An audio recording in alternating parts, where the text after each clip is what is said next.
नमस्कार, बहुत स्वागत है आप सभी का हमारे इस खास बुलेटिन में। मैं हूं आपके साथ ज्योति यादव। चलिए बुलेटिन की शुरुआत करते हैं। गुजरात के मुख्यमंत्री भूपेंद्र पटेल ने अहमदाबाद इंटरनेशनल फ्लावर शो 2025 का उद्घाटन किया, जहां स्वास्थ्य मंत्री ऋषिकेश भाई पटेल और सहकारिता राज्य मंत्री जगदीश विश्वकर्मा के प्रोत्साहक उपस्थित रहे।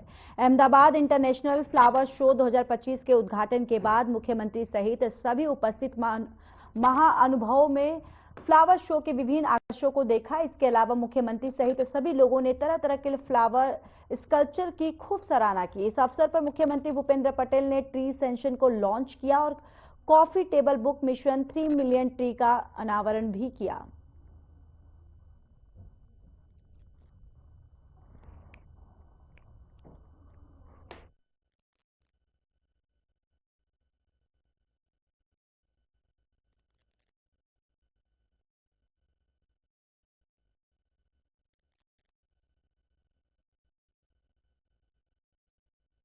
गुजरात के मुख्यमंत्री भूपेंद्र पटेल ने अहमदाबाद में क्रेडाई प्रॉपर्टी शो गुजकॉन का उद्घाटन किया, जहां मुख्यमंत्री भूपेंद्र पटेल ने कहा कि प्रधानमंत्री नरेंद्र मोदी द्वारा दिए गए सबका साथ सबका विकास मंत्र का अनुकरण कर जनता की प्रत्येक समस्या उलझन का निवारण लाना है।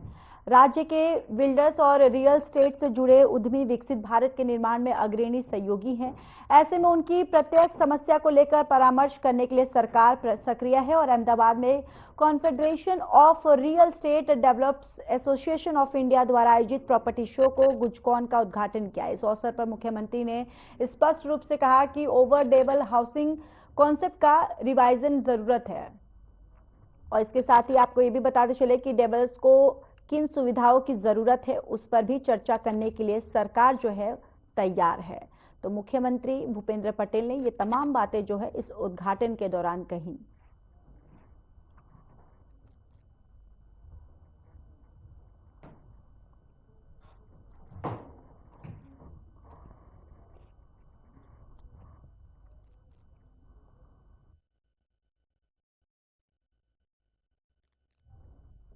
गुजरात राज्य के वन, पर्यावरण, जलवायु परिवर्तन, जल संसाधन और जल आपूर्ति राज्य मंत्री मुकेश भाई पटेल की अध्यक्षता में जिला आदिवासी विकास बोर्ड की बैठक हुई। बैठक में मंत्री ने वर्ष 2023 से 2024 के लिए नए गुजरात पैटर्न के तहत स्वीकृत कार्यों की समीक्षा की और संबंधित विभागों को प्रगतिशील कार्यों को तेजी से पूरा करने का सुझाव दिया। साल 2024 से 25 के दौरान वलसाड जिले के सभी तालुकाओं में नए गुजरात पैटर्न के तहत प्रावधानों की समीक्षा की गई। साल 2024 से 25 के दौरान न्यू गुजरात पैटर्न के प्रावधान के तहत सड़क, शिक्षा, जल आपूर्ति, सिंचाई, कृषि और पशुपालन, बिजली, सार्वजनिक स्वास्थ्य और अन्य विकास कार्य, रोजगार, पोषण, स्वास्थ्य, भूमि संरक्षण, पंचायतें, डेयरी व्यवसाय, महिला कल्याण, जन संरक्षण, वन विकास, ग्रामीण सड़कें, स्थानीय विकास कार्य और पर्यटन क्षेत्र के कार्य प्रस्तुत किए गए, जिसके तहत आवश्यक कार्यों को प्राथमिकता के आधार पर इस प्रावधान के तहत अनुमति दी गई।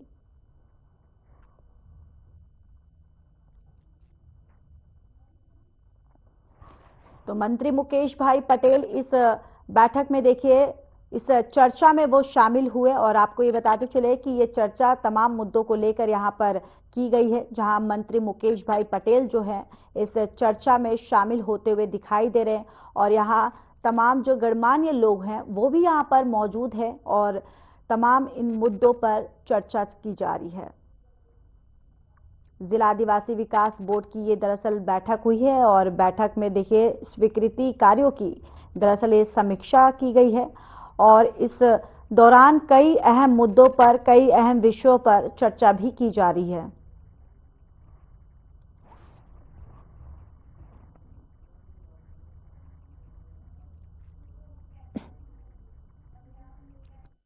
गुजरात खेल प्राधिकरण गांधीनगर और जिला प्रशासन गांधीनगर द्वारा आयोजित ग्राम स्तरीय प्रतियोगिता खेल महाकुंभ 3.0 का खेल मंत्री हर्ष संघवी की विशेष उपस्थिति में गांधीनगर इंटरनेशनल पब्लिक स्कूल रधेजा में आयोजित हुआ। इस अवसर पर गृह और खेल राज्य मंत्री हर्ष संघवी ने स्कूली बच्चों से कहा कि नई तकनीकी से जुड़ने की जरूरत है, लेकिन मन को स्वस्थ रखने के लिए जीवन में जो भी चुनौतियां आए और उनसे पार पाना जारी रखना होगा। मैदान की मिट्टी में खेलते समय खेल में कुछ शारीरिक समस्याओं का सामना करना पड़ता है। राधेजा स्कूल के बच्चों को प्रोत्साहित करते हुए उन्होंने कहा कि अगर आपने जीवन में कुछ सपना देखा है तो उसे हासिल करने के लिए आपको कड़ी मेहनत करनी होगी और आपको इसे अभी पूरा करना होगा। प्रधानमंत्री नरेंद्र मोदी ने जब गुजरात के मुख्यमंत्री थे तब उन्होंने खेल महाकुंभ की शुरुआत की थी और नरेंद्र मोदी भारत के तिरंगे को दुनिया में लहराने के लिए अथक प्रयास कर रहे हैं। आप भी गुजरात के खिलाड़ी बेटे बेटी की तरह नाम रोशन करें और स्कूल में हर खेल में भाग लें।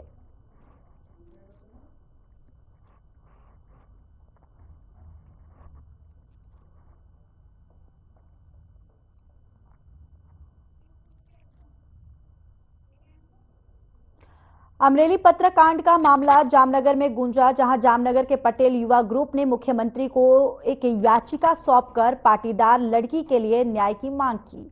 जहां अमरेली बीजेपी के बीच अंदरूनी लड़ाई के दौरान सामने आए पत्रकांड की गूंज पूरे गुजरात और जामनगर में भी सुनाई दे रही है और स्थानीय पटेल युवाओं के एक समूह ने एक याचिका दायर कर तत्काल कार्रवाई की मांग की है और इस मुद्दे पर अपना गुस्सा जाहिर किया है।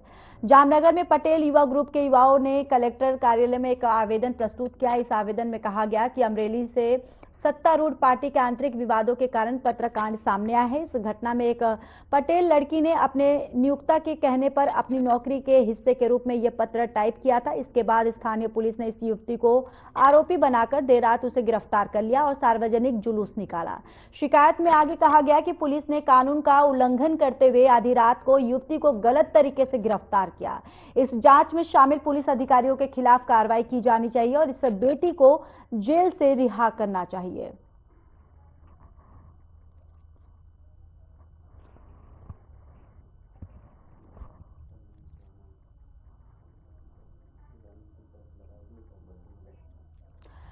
तो देखिए, यहां पर मुख्यमंत्री को यहां याचिका जो है सौंपी गई है। दरअसल आरोप लगाया गया है कि यहां पर लड़की की जो गिरफ्तारी है वो गलत तरीके से गिरफ्तारी जो है वो की गई है, जिसको लेकर यहां पर ये लोग जो हैं मुख्यमंत्री को याचिका जो इनके द्वारा सौंपी जा रही है और इन्होंने ये भी कहा है कि जो गिरफ्तारी हुई है वो गलत तरीके से गिरफ्तारी हुई है, जिसको लेकर यहां पर वो प्रदर्शन करते हुए नारेबाजी करते हुए दिखाई दे रहे हैं और साथ ही साथ उन्होंने मुख्यमंत्री भूपेंद्र पटेल को यहां याचिका जो है वो भी सौंपते हुए नजर आ रहे हैं।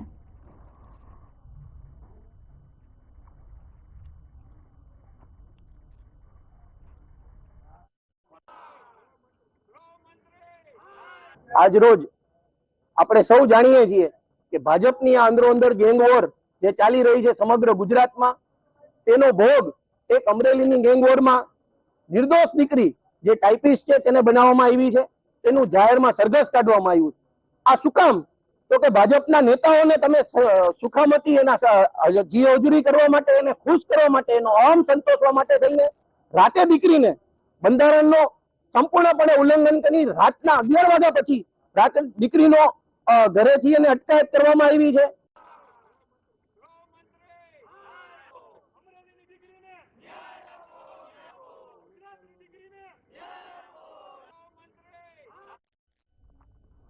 मोडासा नडियाद स्टेट हाईवे पर भारी वाहनों के संबंध में अधिसूचना जाहिर की है। आगामी 4 जनवरी से स्टेट हाईवे 59 पर भी भारी वाहनों के लिए प्रतिबंध सुबह 8 बजे से रात 8 बजे तक यहां वाहनों के लिए बंद रहेगा। जिला कलेक्टर प्रशिक्षित पारिक ने अधिसूचना जारी की। अधिसूचना अगले 1 महीने तक प्रभावी रहेगी। भारी वाहनों के कारण यातायात की समस्या, यातायात की भीड़ को कम करने के लिए परीक्षण के आधार पर अधिसूचना जारी की गई। भारी वाहनों के लिए वैकल्पिक मार्ग का उपयोग करने का आदेश दिया गया और GJ9 और घरेलू जो वाहन है उस पर छूट दी गई है।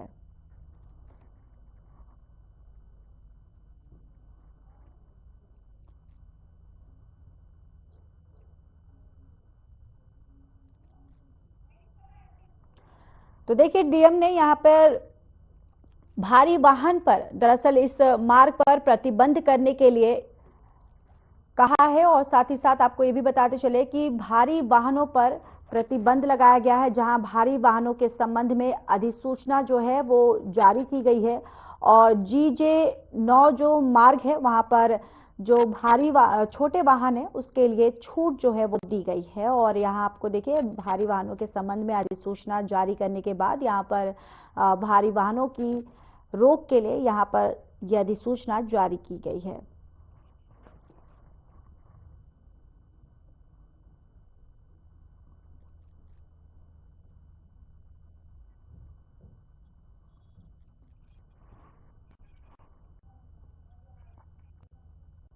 गुजरात प्रेस अकादमी गांधीनगर और क्षेत्रीय सूचना कार्यालय अहमदाबाद की संयुक्त पहल पर आज AMA अहमदाबाद में सूचना निदेशक के L बचानी की अध्यक्षता में पत्रकारिता के विद्यार्थियों के लिए लेखन कौशल और पत्रकारिता विषय पर एक सेमिनार का आयोजन किया गया, जिसमें वरिष्ठ पत्रकार संपादक अजय उमर, अतिरिक्त निदेशक सूचना अरविंद पटेल, वरिष्ठ पत्रकार केतन त्रिवेदी और लेखक रमेश तन्ना ने पत्रकारिता की विभिन्न प्रवृत्तियों और सूचना विभाग की भूमिका के बारे में विद्यार्थियों का मार्गदर्शन किया। इस अवसर पर सूचना विभाग के उत्तर गुजरात जोन के विभिन्न जिलों के प्रतिभाशाली कर्म योगियों को सर्वश्रेष्ठ लेख, सफलियत गाथा और प्राकृतिक कृषि की कहानी के लिए विभिन्न श्रेणियों में सम्मानित किया गया। तो अहमदाबाद में सेमिनार का आयोजन किया गया। लेखन कौशल और पत्रकारिता विषय पर विचार किया गया। सूचना संपादक को यहाँ पर उनको सम्मानित भी किया गया और सेमिनार में दरअसल सूचना निदेशक जो है इस सेमिनार में वो मौजूद रहे, शामिल हुए और पत्रकारिता सेमिनार जो है ये आयोजित की गई, जहां पर पत्रकारों को सम्मानित भी किया गया। लेखन कौशल पत्रकारिता विषय पर इस सेमिनार में चर्चा भी की गई।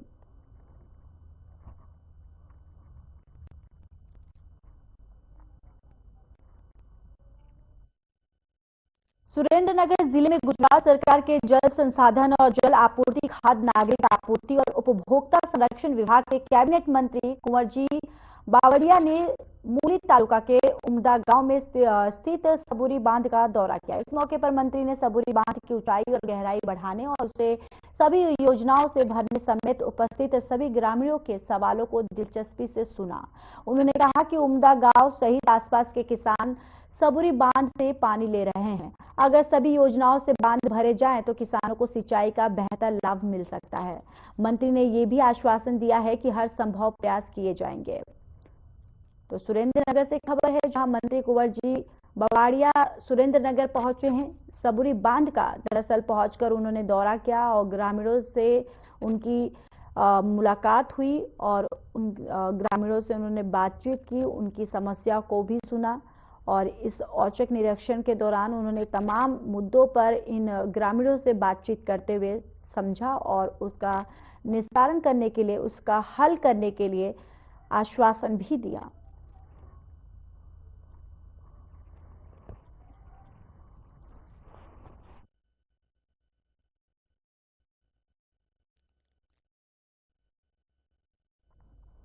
खबर मेहसाणा से है। धनाली गांव से ये खबर है, जहां 55 साल की एक भिखारी महिला से दुष्कर्म का प्रयास किया गया, जिसके बाद महिला की मौत हो गई। वहीं एक बाइक सवार वहां से गुजर रहा था, उसने जब देखा तो वीडियो बनाने लगा तो युवक वहां से भाग निकला। बताया जा रहा है कि 3 दिन पहले बिहार से मजदूरी के लिए आया था चंदन कुमार, जिसने ये हरकत को अंजाम दिया। महिला की मौत किन परिस्थितियों में हुई है इसका पता लगाने के लिए फॉरेंसिक PM कराया जाएगा। फिलहाल आरोपी को हिरासत में ले लिया गया है और आगे की जांच पड़ताल जो है वो की जा रही है। तो 55 साल की महिला से दुष्कर्म का यह मामला सामने आया है और मौत का कारण यानी मौत किस वजह से हुई है वो फिलहाल अभी साफ नहीं हुई है और महिला का जो शव है वो पोस्टमार्टम के लिए भेज दिया गया है। और आपको बताते चले, इस पूरे मामले पर पुलिस जो है वो गहनता से जांच पड़ताल जो है वो कर रही है।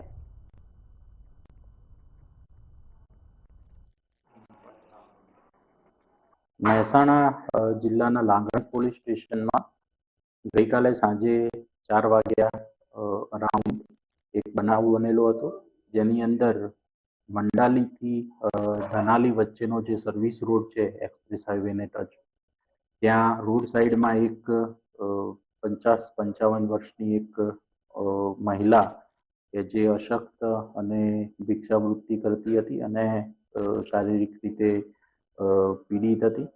આ મહિલા રોડ સાઈડ પર બેસી રહેલી હતી અને તે દરમિયાનમાં એક યુવક તેમની પાસે જઈ અને તે મહિલાને બાજુની ઝાડીમાં ખેંચી લઈ જઈ અને તેની સાથે દુષ્કર્મ કરવાનો પ્રયત્ન કરી રહેલો હતો.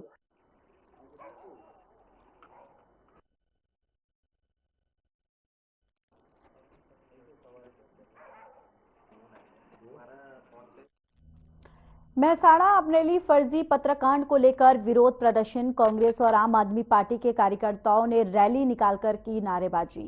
दरअसल अमरेली जिले में बीजेपी के फर्जी पत्र मामले में पाटीदार समुदाय की एक लड़की को पुलिस ने रात में गिरफ्तार कर लिया। इसके बाद अगले दिन सार्वजनिक जुलूस निकाला गया और अब पाटीदार समाज और कुछ सामाजिक संगठनों के साथ साथ कांग्रेस पार्टी भी बीजेपी पर रोष दिखा रही है। इस दौरान विपक्ष ने पूरे पत्रकांड में लड़की के साथ हुई घटना को लेकर शिकायत दर्ज कराई और अमरेली पुलिस ने गुजरात की बेटी के साथ की गई घटना को लेकर अधिकारियों को निलंबित करने की मांग की है। तो देखिए, अब ये पाटीदार लड़की की गिरफ्तारी जो है, अब ये मामला जो है ये पूरे राजनीतिक गलियारे में भी अब तेज हो गया है। ये मामला जो है वो तूल पकड़ता हुआ नजर आ रहा है। अब इस पूरे मामले पर देखिए, बीजेपी जो है और कांग्रेस जो है आमने सामने दिखाई दे रही है, यानी राजनीति भी इस मामले पर पूरी तरह से गर्मा चुकी है। फर्जी पत्रकांड को लेकर यहां पर विरोध प्रदर्शन जो है वो किया जा रहा है और इस गिरफ्तारी को साफ तरीके से अवैध बताया जा रहा है। एवो किस्सो शासनकर्ताओं द्वारा જ્યારે કરવામાં આવ્યો હોય ત્યારે આખી ગુજરાતની દીકરી સમાન અમારી બહેનનું જે સર્કસ કાઢવામાં આવ્યું રિકન્સ્ટ્રક્શનના નામે, તો ધોરણ 8 પાસ ગૃહમંત્રી હર્ષ સંઘવી અને ત્યાંના એસપીનું રાજીનામું માંગવા માટે કલેક્ટર શ્રી મહેસાણા દ્વારા આવેદન મુખ્યમંત્રી જેઓ વાત કરી રહ્યા છે ગંગાજળ અને નિંદામણની, તો આવા એસપીની નિંદામણ કરી અને તાત્કાલિક અસરથી ડિસમિસ કરવા જોઈએ, સસ્પેન્ડ નહીં ડિસમિસ કરવા જોઈએ।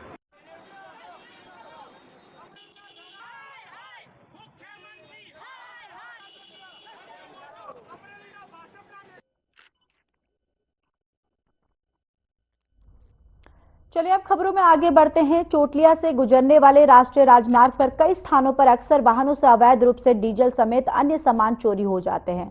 ऐसा ही एक मामला चोटिया से सामने आया है, जहां राजकोट के रास्ते में बरुया नेस गांव के पास एक निजी होटल के पीछे कई टैंकरों और ट्रक चालकों के टैंकर से डीजल चोरी करते हुए पकड़ा गया।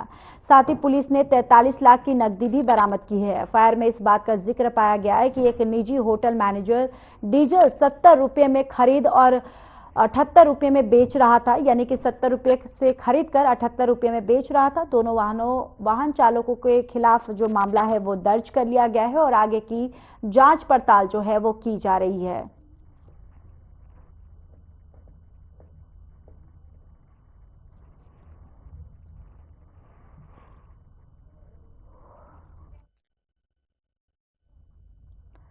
वागोडिया में एक आवारा मवेशी ने बाइक सवार की जान ली, जहां एक आवारा गाय बाइक सवारों से टकरा गई। हादसा वागोडिया के MGBCL के पास हुआ, जहां एक अन्य को मामूली चोट आई है और जिला अस्पताल में भर्ती करवाया गया है। लोग वागोडिया शहर सहित वडोदरा रोड पर आवारा मवेशियों के अत्याचार से परेशान हैं।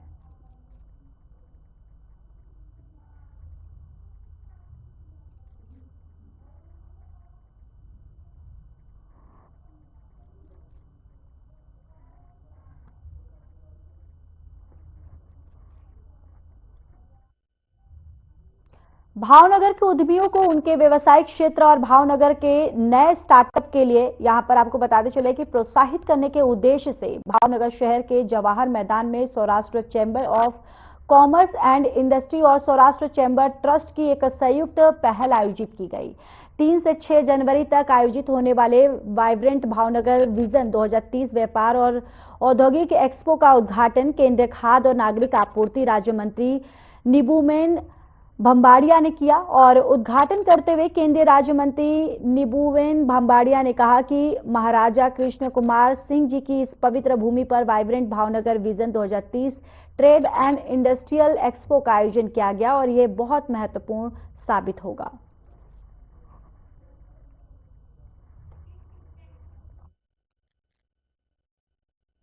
गुजरात प्राकृतिक कृषि विकास बोर्ड और आत्मा परियोजन ने आज विजन नगर तालुका के बासना में एक प्राकृतिक कृषि गोष्ठी और प्रदर्शनी कार्यक्रम का आयोजन किया। मेहसाणा लोकसभा सांसद हरिभाई पटेल ने कार्यक्रम की अध्यक्षता करते हुए कहा कि परिवार को स्वस्थ बनाने के लिए जैविक खेती अपनाएं और आने वाली पीढ़ी स्वस्थ होगी और इजरायली पद्धति में प्राकृतिक खेती अपनाकर भावी पीढ़ी को स्वस्थ और समृद्ध बनाएं। उन्होंने आगे कहा कि आज विजन नगर, ऊंझा और मेहसाणा तालुका के किसान बड़ी संख्या से मौजूद हैं। मैं कहना चाहता हूं कि योजनाबद्ध किसान, सावड़िया के किसान योजनाबद्ध खेती करें। किसानों के बारे में निरंतर चिंतित और चिंतन करने वाले तत्कालीन मुख्यमंत्री और वर्तमान प्रधानमंत्री नरेंद्र मोदी ने कृषि महोत्सव का शुरुआत कर अधिकारियों और कर्म योगियों को, जनप्रतिनिधियों को किसान के साथ खेतों में भेजा है।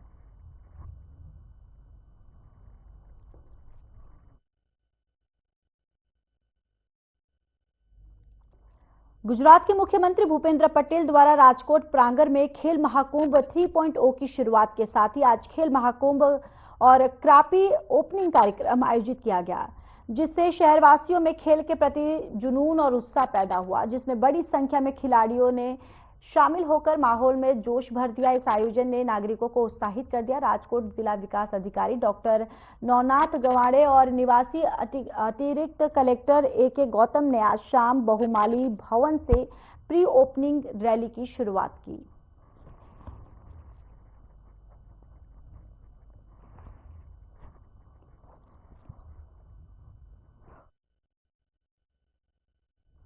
चलिए अब खबरों में बात करेंगे संभाजी नगर में, जहां संभाजी नगर में महाराष्ट्र शासन ने नए साल की शुरुआत में वैग गुटखा पर बड़ी कार्रवाई की है। पुलिस को सूचना मिली कि छत्रपति संभाजी के MIDC बालाज इलाके में गुटखे से भरा ट्रक धुले सोलापुर हाईवे आ रहा है। तभी पुलिस ने जाल बिछाया और कार्रवाई की। इस कार्रवाई में करीब 94 लाख रुपए का माल जब्त किया गया। एक आयशर ट्रक, एक स्विफ्ट डिजायर कार और 2 मोबाइल फोन भी जब्त किया गया है।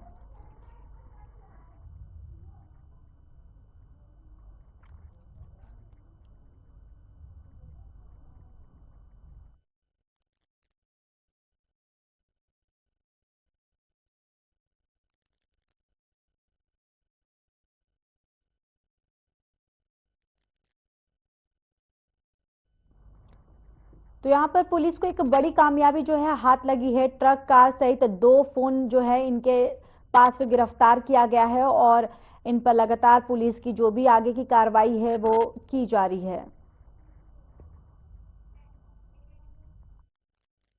बिजनौर में 2 रोडवेज बसों की आपस में जोरदार टक्कर हो गई। इस टक्कर में 1.5 से 2 दर्जन यात्री गंभीर रूप से घायल हो गए। ये हादसा आगे की बस में इमरजेंसी ब्रेक लगाने से हुआ, जिसके बाद घायलों को अस्पताल में भर्ती करवाया गया है। और आपको ये बताते चले कि ये पूरा मामला थाना अफजलगढ़ क्षेत्र के जसपुर तिराहे का है।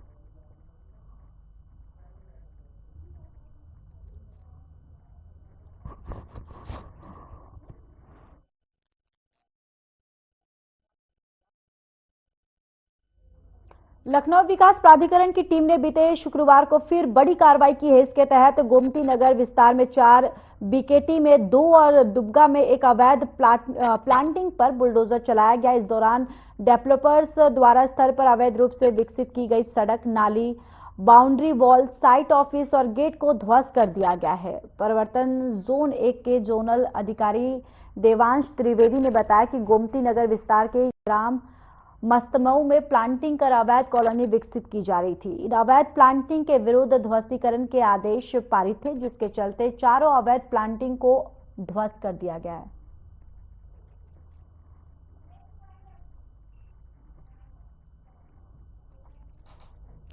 फिलहाल इस बुलेटिन में मेरे साथ बस इतना ही। बाकी देश और दुनिया की तमाम बड़ी खबरों के लिए जुड़े रहिए हमारे साथ। नमस्कार।